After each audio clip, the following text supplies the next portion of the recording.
La caverna del emprendedor. Bueno, fin de 2023. Este es el último episodio en el que vamos a estar solos los tertulianos habituales de la caverna en este año. Así que hemos decidido hacer nuestras predicciones económicas de España para el año 2024 y así posteriormente compararlas con lo que pase el año que viene, cuando volvamos a hacer este episodio. O sea que lo primero, iniciamos una tradición navideña, que esto es muy bonito, Pablo. Una tradición navideña aquí que es Cierto. predecir qué va a pasar en la economía de España en el año siguiente. Y luego iniciaremos el año que viene otra tradición, que es tirarnos los trastos a la cabeza porque nos hemos equivocado. Correcto. Y para hacerlo Correcto. más fácil para ti, empieza tú. Predicciones cuñadas, ¿no? Exacto, sin predicciones cuñadas. Vale. Pues entiendo que esto se trata de ir fuerte, ¿no? Se trata de ir fuerte, sí. Yo creo que vamos a pasar otro año esperando ese cataclismo económico que no acaba de llegar. Bien. Yo tengo delante, para parecer un poco menos cuñado, el último informe del Banco de España, que es la... Alberto, esto no se hace. Esto, O sea, esto si te lo preparas ya no es cuñado. Exacto, vale, perfecto. Esto no se hace. Vale, bueno, me he leído el último informe del Banco de España. Primero para poner un poquitito las bases para que cuando nos llamen cuñados tengan razón, pero no 100%, o sea, que por lo menos sepan Claro, que ahí en sabemos casa de tus leer. padres tienes tiempo. Exacto. Total, no tengo que limpiarme la ropa, la echo al suelo y ya me parece lavada y plegadica, entonces pues me sobra el tiempo, ¿no? Pero bueno, básicamente, o sea, ¿qué es lo que el Banco de España, que en este momento yo creo que será de las pocas instituciones no extremadamente politizadas, al menos, o sea, de las pocas instituciones públicas un poco serias, no me voy a mojar demasiado, que quedan, porque claro, si vas al CIS o a cosas así o al gobierno, pues ya olvídate de que lo que leas tenga algún sentido económico, ¿vale? Lo que plantean es que este año vamos a crecer el 2%, 2,3%, que es lo mismo que fue el año pasado. El año que viene estiman un 1,8% y en 2025 un 2%. ¿Qué quiere decir? Crecimiento bajo, pero 2%. Es verdad que venimos 2021 y 2022 de crecimientos por encima del 5%. Estamos hablando de crecimientos reales, que eso para una economía como la española es mucho. Pero aquí viene la gorda, ¿vale? Que es el tema de la inflación. Que a mí aquí me hace gracia, ¿vale? O sea, es decir, en 2022 tuvimos una inflación armonizada del 8,3%. Este año plantean el 3,6%. Claro, aquí no tienen o sea, aquí tenemos en cuenta toda la caída de la energía y demás. Y en 2024 el 4,3%. Yo creo que aquí se quedan un poco cortos porque los alimentos han subido mucho. Entonces, ¿cuál es mi predicción? Empleo lo mantienen igual, lo mantienen. Este año estamos en el 12 de tasa de desempleo, 11,5. Esto en España es algo que podríamos hablar mucho más a fondo porque parece que la tasa de pleno empleo es que más de una de cada 10 personas estén paradas. O sea, es algo que a mí me explota la cabeza y que sigo sin entender porque en otros países es el 3, el 4, el 5. Aquí, ¿por qué tiene que haber más de una de cada 10 personas paradas? Da igual la ley laboral, la legislación laboral que tengas. Eso es algo que me explota la cabeza. Entonces, no sé muy bien a qué se debe y hay muchos economistas que están en lo mismo. Yo creo que lo que tú has dicho va a depender de la inflación y no de la española, sino de la alemana. ¿Por qué? O sea, A ver. me parece una forma de tirar balones fuera por tu parte. Exacto. No, va a depender de la inflación alemana. Exacto, no, de la inflación, bueno, del crecimiento alemán. Al final, Alemania, a diferencia de España, lleva ya unos cuantos meses en recesión o prácticamente en recesión. ¿Qué es lo que pasa? Que al final quien manda en el Banco Central Europeo es Alemania. Y si Alemania sigue por este camino, pues yo creo que bajarán los tipos. Si bajan los tipos eh, creo que es muy difícil que veamos que el año que viene es mucho peor de lo planificado, que es mucho peor de ese crecimiento bajo del 2%. Mm, pero es que hay tantas bombas que pueden explotar. Entonces, yo creo que va a ser un año de precios, va a seguir siendo un año de precios altos porque los tipos de interés bajarán,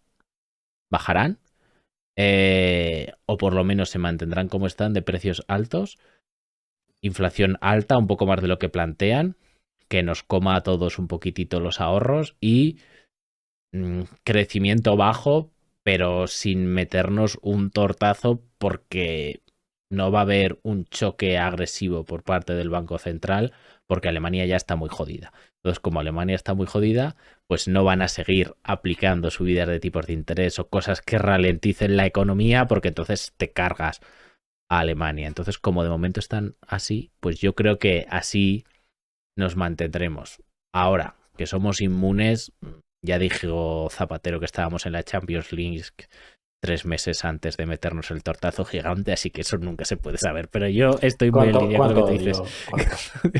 No. De verdad, de verdad. Bueno, o sea, ¿no te acuerdas de esa frase? Estamos en la Champions Eh, League 3 meses o 4 antes de meterse el batacazo, ¿no? Pues creo que por ahí van los tiros. A ver, yo creo que la apuesta que he hecho yo es tan fácil o tan facilona como la que has hecho tú, pero por lógica espuria, es decir, la inflación está empezando a remitir comparada con la del 2022, el Euribor incluso está empezando a bajar, estando mucho más alto que estuvo en su día, pero está comenzando a bajar y no hemos conseguido generar una recesión.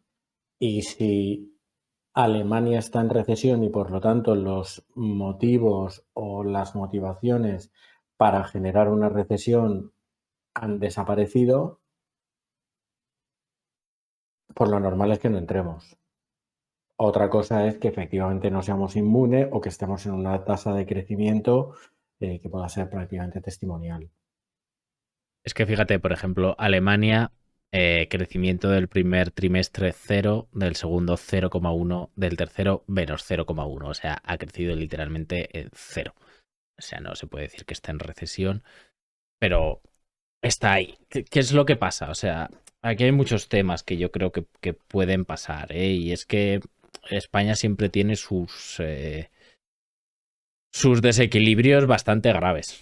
Uno de ellos es ahora mismo el sector público, ¿no? Otro de ellos es dependencia de sectores como el turismo, que si al exterior le va mal y se pegan un tortazo, pues a España le acaba afectando un poco más tarde, pero le acaba afectando. De hecho, el otro día estaba hablando con un canario que trabajaba antes de la crisis de botones allí en un hotel de Canarias y dice que él se ganaba 50 euros por día trabajado y le daban 300 euros en propina por días trabajado. Y ostras, me voy a hacer rico con esto. ¿Qué es lo que pasó al año siguiente, en 2008? Dice, joder, la broma entre nosotros es, les vamos a tener que dar propina nosotros a ellos. Claro, luego llegó aquí y igual nos tenían que dar propina otra vez a nosotros, ¿no? Eh, entonces España siempre va un poco más tarde en todo, tanto en crecer como en tal. Lo que es verdad es que desde 2008 no, o sea, la renta real de los españoles ni ha crecido. O sea, estamos muy estancados. Entonces es una situación mucho más delicada de la que parece. Bastante más delicada de la que parece, porque además estamos subiendo los sueldos al 3%. La inflación española vuelve a estar por encima de la Unión Europea. Acordémonos que están las dos zonas, Unión Europea y España, en euros. ¿Qué quiere decir? Que eso te hace menos competitivo. Comparado a la Unión Europea, mientras subes sueldos, cada vez eres menos competitivo. Entonces, puede que llegue el punto en el que digamos, ostras, es que todas estas exportaciones que hacemos por turismo, que hacemos de bienes, ya no son tan competitivas con Europa, empiezan a bajar y nos metemos nosotros mismos en una recesión por nuestros desequilibrios. No lo sé. Es verdad que creo que las reformas laborales que han hecho hacen que no se vaya tanto, que un decrecimiento no vaya a implicar tanta pérdida de empleo. Pero ya veremos, tío. Ya veremos. No lo sé, no lo sé, no lo sé. Es muy difícil, sí. El Sí, es caso, muy difícil. el caso es que piensa que el Banco Central europeo tiene un balance 7 8 veces más grande que lo que tenía en 2010. La economía de Europa no ha crecido en 2008, perdón. La economía de Europa no ha crecido 8 veces, no es 8 veces más grande. Entonces, es verdad que ahí también tenemos una bomba. O sea, tenemos una bomba que puede explotar la inflación en cualquier momento. Yo creo que lo que pasa ahora es que hay mucho dinero, pero no se está usando. O sea, es decir, no se está usando desde el punto de vista de, oye, los bancos generan dinero, ¿no? Al final. Entonces, yo creo que ahora lo que están haciendo es casi no dan hipotecas, ya lo hemos hablado en varios episodios, no remuneran los depósitos, entonces hay mucho dinero en la economía, pero no está siendo usado para comprar bienes. También hay que tener en cuenta y eso, que tenemos una bomba de inflación que puede saltar en cualquier momento, mucho más allá de la que hemos tenido, ¿no? Entonces, no sé muy bien, no sé muy bien qué puede pasar. Yo no soy tan optimista para 2024 como pensar, aquí no va a pasar nada. O sea, estamos jugando a cortar cables de una bomba, puede que no pase nada, o puede que nos estalle en la cara, ¿sabes? No, o sea, es que yo tengo que decir que llevo 2 años muy desorientado en ese aspecto porque la inflación ha estado disparada, pero disparada. eh, y la actividad no paraba. Los tipos de interés mm, también han subido muchísimo y la actividad no paraba. Al final de la historia yo pienso que la familia media española, Pili y Paco, como tú los llamabas, que puedan tener entre 3 y 4 mil euros de ingresos limpios entre los dos al mes, pues si les ha subido un poco la hipoteca, al final los números les siguen saliendo y si han salido un poco menos a comer o a cenar o han salido igual, pero en lugar de 30 euros por persona han pagado 36, los números les siguen saliendo porque el consumo no se ha visto demasiado afectado, no lo sé, por lo menos el ocio. Entonces dices, pues yo, por ejemplo, estoy esperando ahora febrero que Mercadona saque esos números del 23, por ejemplo. Me gustaría verlos. Bueno, eso es algo que podemos comentar. Igual aburre a la audiencia sobremanera, pero, pero Bueno, es un punto interesante. Pero, a ver, no lo sé, el tema... A ver, tú piensas que si vas a revalorizar pensiones, vas a revalorizar el salario mínimo o subir el salario mínimo un 3%, ambas cosas, honestamente yo veo prácticamente imposible que la inflación se sitúe por debajo de ese 3%. Es decir, entonces en esa línea, bueno, el Banco de España está diciendo 4, creo que lleva razón ahí. Claro, el problema es qué va a hacer el Banco Central. O sea, el Banco Central habla de 2025 para recuperar ese cercano, pero por debajo del 2% de inflación, que al final no nos olvidemos, el Banco Central Europeo, el único mandato que tiene es ese. Luego le hemos metido el salvar la zona euro, el pleno empleo, el crecimiento, o sea, todo eso se le asigna al Banco Central desde los medios de comunicación y desde los políticos como, hombre, es que tiene que pensar en estas cosas, pero no es verdad. En su acta fundacional, lo único y exclusivamente que pone es que se tienen que ocupar de que la inflación esté cercana, pero por debajo del 2%. Todo lo demás, técnicamente, le debería no de dar igual, sino es que si afecta negativamente al otro objetivo, debería de desestimarlo. ¿Qué es lo que pasa? Que todos sabemos cómo es la política y eso no es así. Entonces, por eso yo creo que una Alemania en recesión, que cierre este año en un menos 0,1, eh, por ejemplo, si cerrase el cuarto trimestre en menos 0,1, ¿vale? Que estaría en recesión técnicamente y y además el año pasado creo que también cerró en recesión, si no me equivoco. No, bueno, igual no. No, no, el año pasado no, no. Vale, el año pasado no cerró en recesión. Eh, pues claro, pues yo creo que sí que afectará a que bajen los tipos de interés y eso es lo que creo que hará que tengamos una inflación un poco más alta y un crecimiento real sí que cercano al 2. Creo que esa es mi apuesta más segura. Yo creo que cualquier persona de a pie mínimamente formada, una predicción a un año, con el ambiente que tenemos, lo que decía, ¿no? Llevamos ya 2 años esperando el cataclismo. Ujú. Un crecimiento real del 2% te lo firma cuando quieras, ¿eh? Yo creo que sí. O sea, es decir, al final Banco de España plantea un 1,8. Planteaba un 2,2 en junio. Es importante.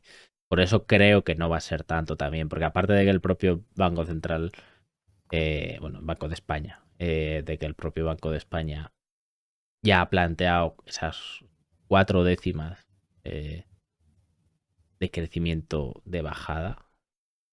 Por eso creo que probablemente sea menos. Y lo mismo con la inflación, o sea, planteaba una inflación armonizada en 2024 del 3,6.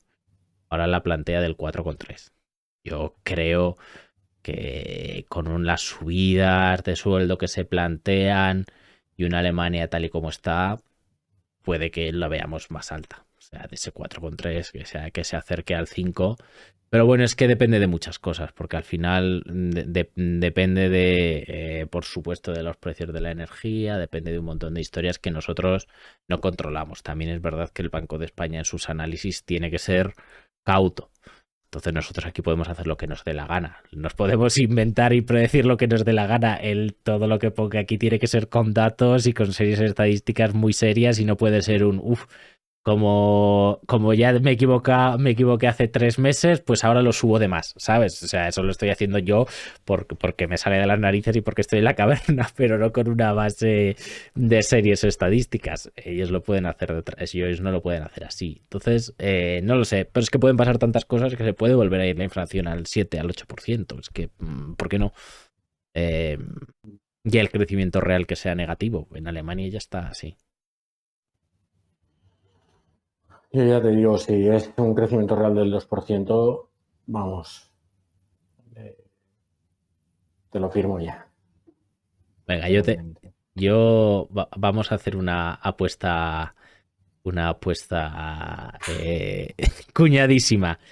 Yo creo que el crecimiento estará entre el 1 medio punto para arriba, medio punto para abajo. No creo que pase del 1,5 el crecimiento real y lo mismo con la inflación. Creo que estará en el 5 medio punto para arriba, medio punto para abajo. No creo que cambie mucho de ahí. Pero entonces asumes que nos salvamos de la recesión. Yo creo que sí. Yo creo que sí que nos salvamos, pero por lo que te comento, porque Alemania ha entrado peor antes. Bajarán los tipos de interés y a la gente la veo muy animada en general en los negocios. Tú también tienes el tacto, ¿no? Del mercado de las empresas grandes y parece que hay cierta confianza.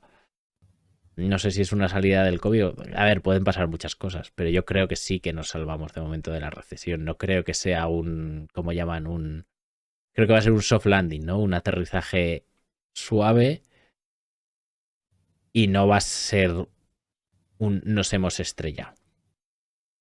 Claro, es que estamos todos un poco, y es normal, marcados por aquella recesión eh, que es como Voldemort, ¿no? Es casi innombrable, o sea.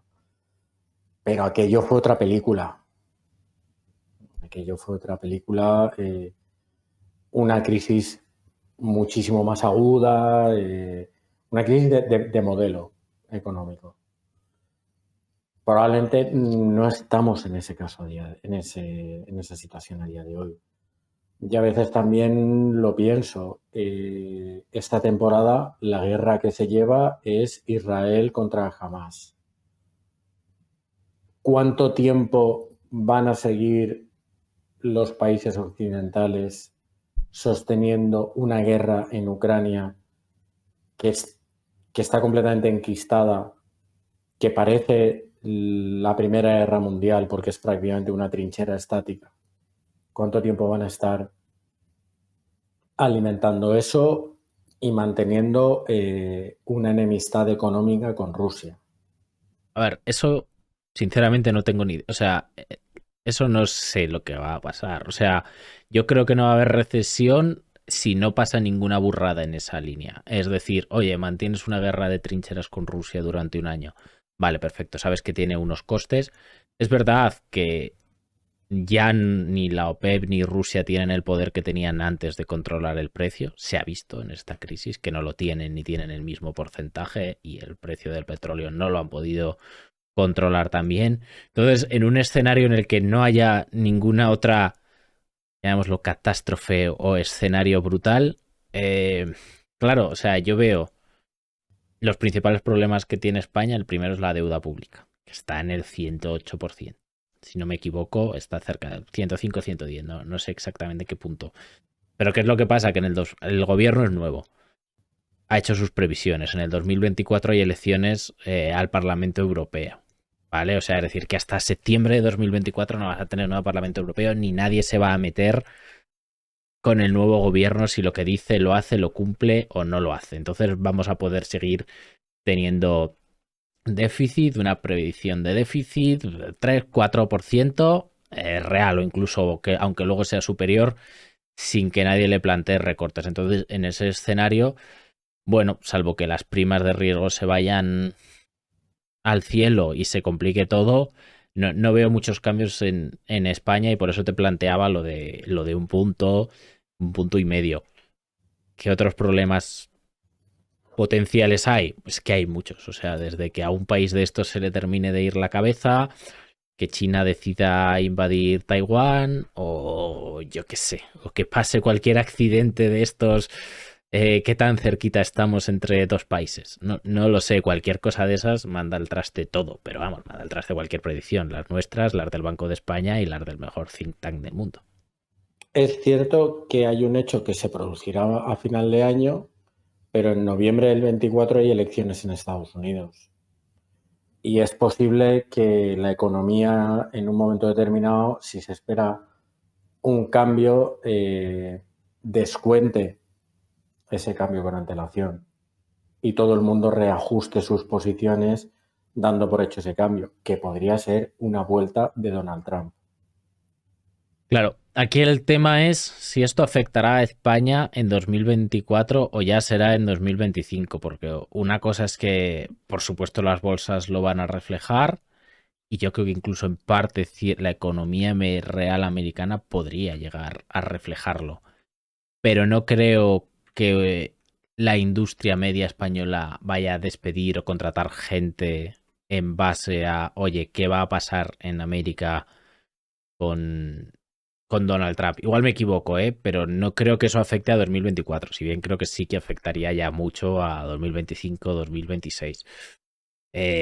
No lo sé, pero sí, claro, es que es un año en el que va a haber muchos cambios y en el que también hay que ver qué es lo que pasa tanto con Israel como con Ucrania, como con Estados Unidos, como con Alemania. Entonces ya no depende tanto de lo que haga el gobierno aquí, que sinceramente creo que no va a poder hacer tantas cosas por la cantidad de partidos políticos que hay metidos. Creo que no van a poder hacer tantos cambios y que va a ser más bueno, pues dejemos pasar los 4 años y hacer cosas de bulto que llamen mucha la atención de cara a los telediarios, pero cosas reales. No creo que ahora mismo puedan hacer una nueva reforma laboral o puedan hacer cosas reales de este calado. No sé si me equivoco, pero no creo. No lo sé, no lo sé, la verdad. Nos estamos metiendo mucho en Eh, política, ¿eh? Nos estamos metiendo mucha presión. Sí. No lo sé, o sea, yo al final pienso lo mismo que piensas tú. Tienes la sensación, o empezamos a tener la sensación que, bueno, parece que lo peor de la tormenta ha pasado en lo que a inflación y subida de tipos de interés se refiere y no nos hemos dado el hostiazo, dicho demasiado mal. Lo Bueno, normal es que si ya he superado las turbulencias, lo normal es que el aterrizaje sea suave, porque si me tenía que haber piñado parece que ya he pasado esa barrera, ¿no? Pero claro, es una predicción casi más basada en la lógica espúrea que en otra cosa. claro, a ver, no nos hemos pegado el tortazo. A ver, no y sí. Si alguien que tuviese 100.000 euros en el banco, ahí en la cuenta corriente normal, a final de 2024, la bromica le va a haber costado reales 15, 20.000 euros. Es Es decir, que de inflación.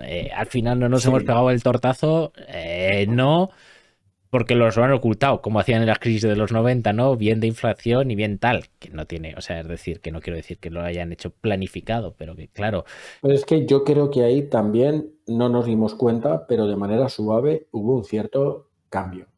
Y ahora la gente está volviendo al producto financiero porque si tienes 100, 200 o 500 mil euros, el banco te vuelve a dar un tipo de interés suculento. Insisto en un dato que dimos aquí en la caverna. Hubo un momento que más de la mitad de la compraventa de las viviendas se hacía sin hipoteca. Es decir, el inversor o el ahorrador, mejor dicho, ahorrador de dinero, sí que se movió. Yo creo que sí que se movió y se metió en el mercado inmobiliario. Los fondos de inversión y fondos pequeños, hablo de private equity pequeño, venture capital pequeño y family office pequeño, tenían muchos inversores. Es ujú, decir, pienso que el ahorrador no se quedó quieto viendo cómo la inflación se disparaba. ujú, Ahora a todos estos les está costando más captar fondos, porque ujú. la gente ha vuelto a pensar, oiga, mire, yo he ganado medio millón de euros porque tengo una pyme y porque tengo dinero y me dedico a fabricar tuercas metálicas y me quiero dedicar a fabricar tuercas metálicas. Ya no quiero reunirme con nadie para comprar pisos y alquilarlos. Pero creo que la gente en un momento determinado sí se movió. Pienso. A ver, sí, sí, mucha gente se movió, pero aunque te movieses, había una época en la que tampoco era tan difícil sacar esa rentabilidad. Luego no sé si los salarios reales no han subido al 8%. Es decir, que por ejemplo subió la inflación armonizada en el 2022, casi al 4 en el 21, que fue casi todo en la segunda mitad. Entonces, es un escenario, se plantea otra vez el 4, pero estamos hablando del 4, del 5 en 2024. Eh, entonces, es un escenario nuevo dentro de la época euro. Para nosotros, porque siempre había estado muy controlada la inflación dentro de la época euro, si no me equivoco. O sea, creo que algún año de 5 sí Sí. que habíamos tenido, pero no habíamos tenido años del 8 y algo por ciento. Eh, y si los alimentos y demás han subido incluso más. Entonces, sí que es verdad que ahí le han pegado un mordisco al dinero ahorrado, que también ha aliviado un poco a la economía, ¿no? La hace más productiva. Oye, quien haya ahorrado es un impuesto tremendamente injusto, pero bueno, quien haya ahorrado, pues mal, pero el Estado de repente, pues la deuda real que tiene es menor, porque la inflación ha subido y la deuda está escrita y debida en euros nominales, no en euros reales.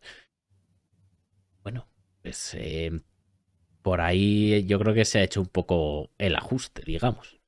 Yo creo, y aquí sí que me atrevo a apostar, que, que sí que se movió la gente, que el impacto en el ahorro no fue tan grande, porque la gente buscó alternativas y la gente se movió.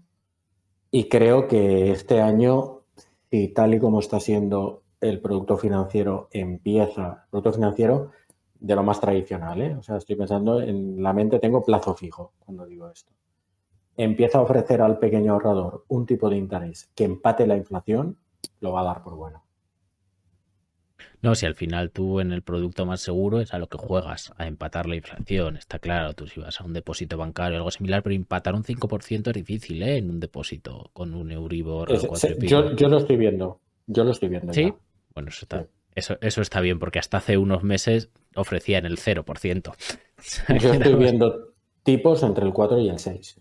Ahorradores pequeños en lo que no es Warren Buffett, Ujú. pero grandes para lo que es el dinero que suele tener una persona. Yo eso lo estoy viendo. Y eso yo creo que va a enfriar un poco el mercado de la vivienda, que creo que estaba distorsionado. Creo que estaba distorsionado desde el momento en el que más de la mitad de las operaciones que se hacían no era una persona comprándose, o una pareja, un matrimonio, una familia comprándose su vivienda, era alguien invirtiendo. Y ese inversor se va a ir de ahí, o se está yendo de ahí. Que eso ralentice el mercado de la vivienda, en más de un sitio se venderá como vamos hacia una crisis, porque en 2007 ese fue, o en 2008 ese fue el primer indicador. Pero creo que en este momento responde a razones diferentes. El mercado de la vivienda a mí me tiene loco. O sea, yo los mercados de acciones, de bonos, los comprendo. Entiendo por qué suben, por qué bajan. No quiero decir que me vaya a adelantar ni mucho menos, si no, no estaría aquí con vosotros, estaría simplemente eh, viviendo en Ibiza, ¿no? En mi yate, no es el caso, pero bueno, por lo menos entiendo por qué pasan las cosas, pero el mercado inmobiliario creo que en España al menos es tremendamente complicado y yo creo que se debe en parte a que es un mercado, aparte de tremendamente opaco, que no se sabe muy bien de dónde salen los datos y no sé si lo que se declara en el registro es los precios de verdad o no. Yo creo que es un mercado muy dominado por gente que se compró una segunda vivienda y que no tienen principios financieros o necesidades financieras como alguien en bolsa, ¿no? Oye, anda que no he escuchado de yo veces lo de, no, yo lo compré por 300.000 y por menos no lo vendo, así que me lo lleve a la tumba. Entonces es un mercado que me parece tremendamente rígido, es decir, y muy Yo complicado de entender la evolución. No me es atrevo que a... creo que ha cambiado muchísimo. En los últimos 15 años hemos pasado de tener un mercado al que podía acceder absolutamente todo el mundo porque te daban el 110% de la hipoteca, a un mercado en el que ahora te dan el 80% y que ha traído gente, ha traído ahorro. Ha traído ahorro. Entonces, creo que el mercado de vivienda los 2 últimos años ha estado un poco distorsionado por ese lado. Distorsionado en el buen sentido. Creo que deberíamos descontar el efecto de la gente que se metió en ese mercado protegiéndose de la inflación y sintiéndose completamente desprotegida en el producto financiero, porque la renta fija cayó. No olvidemos que hemos visto en los 2 últimos años caer la renta fija. O sea, tú ibas a un producto bancario, y yo esto también lo he visto, que te había vendido, y hablamos de las entidades financieras que todos tenemos como de primerísimo nivel, te había vendido un producto de renta fija y estabas perdiendo dinero. Hombre, a ver, es comprensible. Si tú te han vendido un bono del Estado a 10 años al 1% de interés y de repente se coloca al 4%, como quieras ejecutar y vender ese Claro. bono, claro, o sea, es decir, Entonces, por 100 que pagaste igual te dan 70, 80. ¿Por qué? Porque es un bono no competitivo comparado con lo que puedes conseguir ahora yendo a la web de tesoro.es. estando de acuerdo con lo que dices, creo que sí hay un dato que es fiable del mercado inmobiliario y es el número de hipotecas que se hacen. Si tú tienes, me lo invento, 100 ventas al año y 40 hipotecas, estamos hablando de un perfil de comprador. Esto está Si claro. tú tienes 90 ventas al año y 85 hipotecas, estamos hablando de otro perfil de comprador.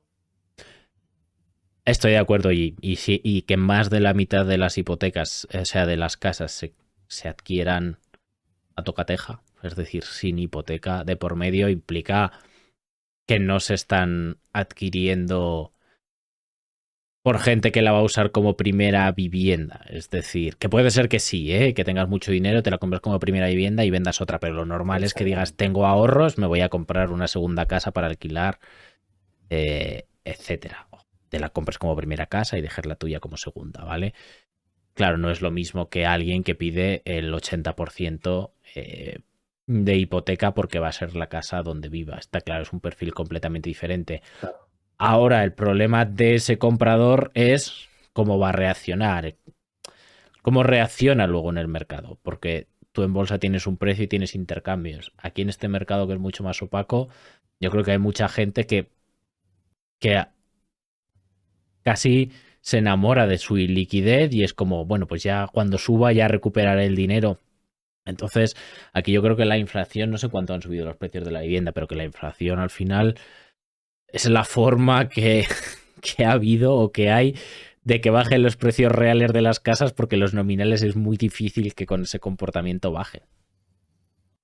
Creo, ¿eh? Bueno, ya veremos. Alguien, si alguno de los contertulios está pensando en comprarse una vivienda, que nos diga aquí, que nos cuente sus experiencias en los comentarios y demás, que queremos escucharlas, que es un mercado que lo que te digo, a mí me tiene un poco descolocado y del que me gustaría aprender mucho más, pero por puro desconocimiento de no entender muchas de las cosas que pasan. Es que ha cambiado mucho, entiendo. Sí, y sigue otra lógica completamente diferente, sigue otra lógica diferente a la de los mercados financieros, o al menos eso me parece a mí, ¿eh?